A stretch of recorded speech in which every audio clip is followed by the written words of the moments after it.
పశువుల కొమ్ములతో గుండీలు తయారు చేస్తున్న కుటీర పరిశ్రమ గుట్టు రట్టు చేశారు బాలాపూర్ పోలీసులు. దీనికి సంబంధించిన పూర్తి డీటెయిల్స్ మా కరెస్పాండెంట్ రాధాకృష్ణ అందిస్తారు.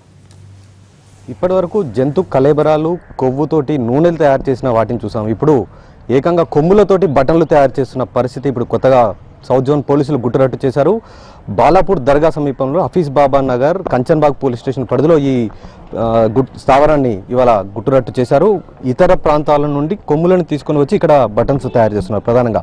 దీనికి సంబంధించి మనతో మాట్లాడడానికి సౌత్ జోన్ డీసీపీ సత్యనారాయణ ఉన్నారు. ఒకసారి ఆయన అడిగి మరిన్ని వివరాలు తెలుసుకుందాం. మీరు చూస్తున్నారు సార్, ఇవి మన దగ్గర నాకు తెలిసి అంటే ఈ కొమ్ములని పరిస్థితి చూస్తే ఇక్కడ మన దగ్గర దొరకవు, ఇతర రాష్ట్రాల నుండి తీసుకొస్తున్నట్టుగానే తెలుస్తుంది. దీనికి సంబంధించి ఎంతమందిని అరెస్ట్ చేశారు, ఇది ఎంతకాలంగా కొనసాగుతుంది? యాక్చువల్గా ఒక సంవత్సరం కాలం నుంచి ఇది కొనసాగుతున్నట్లు మాకు ఇన్ఫర్మేషన్ వచ్చింది. అయితే ఈ కొమ్ముల నుంచి బటన్లు తయారు చేసి విదేశాలకు ఎక్స్పోర్ట్ చేయడం, అంటే షూట్స్ ఏదైతే ఎక్స్పోర్ట్ షూట్స్ ఉంటాయి ఉలెన్ షూట్స్కి వాటి బటన్, ఎందుకంటే ఈ కొమ్ముల్లో ఏదో డిజైన్స్ ఉంటాయట, న్యాచురల్గా ఏర్పడే హార్న్స్. ఈ యొక్క పెద్ద పెద్ద కొమ్ములు అయితే, చాలా పెద్ద కొమ్ములు అయితే దానిలో డిజైన్స్ ఉంటాయి. దానికి విదేశాల్లో బాగా గిరాకీ అనే ఉద్దేశంతో వీళ్ళు ఈ కొమ్ములతో ఈ పరిశ్రమ పెట్టారు.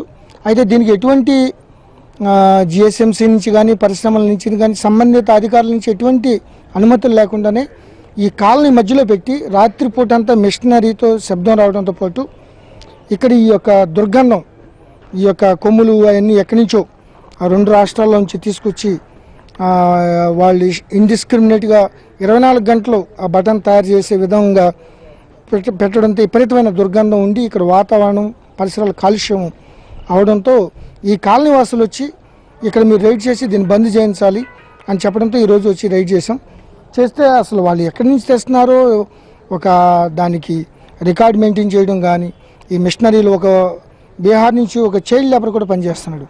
ఇప్పటికీ దీనికి సంబంధించి 3 గోడౌన్స్ ఈ ఫ్యాట్ మెల్టింగ్, ఈ ఓల్డ్ సిటీలో ఈ ఫ్యాట్ మెల్టింగు యానిమల్ వేస్టేజ్తో ఈ ముందు చట్టం ఎలా ఉన్నప్పటికీ అసలు వాతావరణం చాలా కాలుష్యం చేసేస్తున్నారు.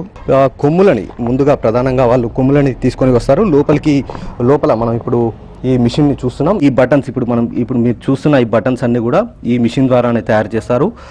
వీటిని రా మెటీరియల్ అంటారు. ఈ రా మెటీరియల్ని 2 వ్యక్తులు వచ్చి హోల్సేల్ ద్వారా వీటిని తీసుకెళ్తారు అనేది అతను చెప్తున్నాడు.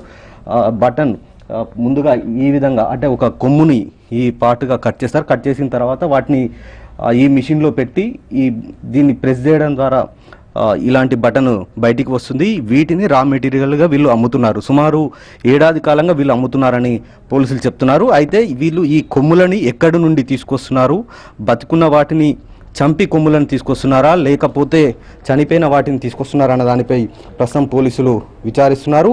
ఇందులో 2 నిందితులతో పాటు ఒక బాల కార్మికుడు, బీహార్ రాష్ట్రానికి సంబంధించిన బాల కార్మికుడిని కూడా అదుపులోకి తీసుకోవడం జరిగింది. మొత్తానికి ఇప్పటి వరకు ఎవరు ఊహించని విధంగా ఈ బటన్లు తయారు చేసే పరిశ్రమని గుట్టురట్టు చేశారు. వీటిని ప్రధానంగా ఇంటర్నేషనల్ అంటే అంతర్జాతీయ స్థాయిలో పేరొందిన కంపెనీల కోర్టులకు వీటిని వినియోగిస్తారు. షేర్వానీస్ ఉంటాయి, అంటే చాలా కాస్ట్లీ వాటికి వీటిని వినియోగిస్తారనేది పోలీసులు చెప్తున్నారు. మొత్తానికి ఈ బటన్ పరిశ్రమను గుట్టురట్టు చేసిన పోలీసులు మొత్తం ఇద్దరిని అదుపులోకి తీసుకొని విచారిస్తున్నారు. అలాగే వీటిని రా మెటీరియల్గా తీసుకెళ్లే వ్యక్తులు ఎవరు, వాళ్ళు ఎక్కడి నుండి వస్తారన్న దానిపైన కూడా ప్రస్తుతం కూపిలాగుతున్నారు. మొత్తానికి ఈ బటన్ పరిశ్రమకు సంబంధించిన విషయం ఒక్కసారిగా ఈ బాలాపూర్ దర్గా ప్రాంతంలో వెలుగులోకి రావడంతో స్థానికులు కూడా ఒక్కసారిగా ఉలికిపడిన పరిస్థితి. ఇలాంటి పరిశ్రమలు ఇంకా నగరంలో ఎక్కడెక్కడ ఉన్నాయన్న దానిపైన ప్రస్తుతం సౌత్ జోన్ పోలీసులు ఆరా తీస్తున్నారు. కెమెరామెన్ రవితో రాధాకృష్ణ, టీవీ, హైదరాబాద్.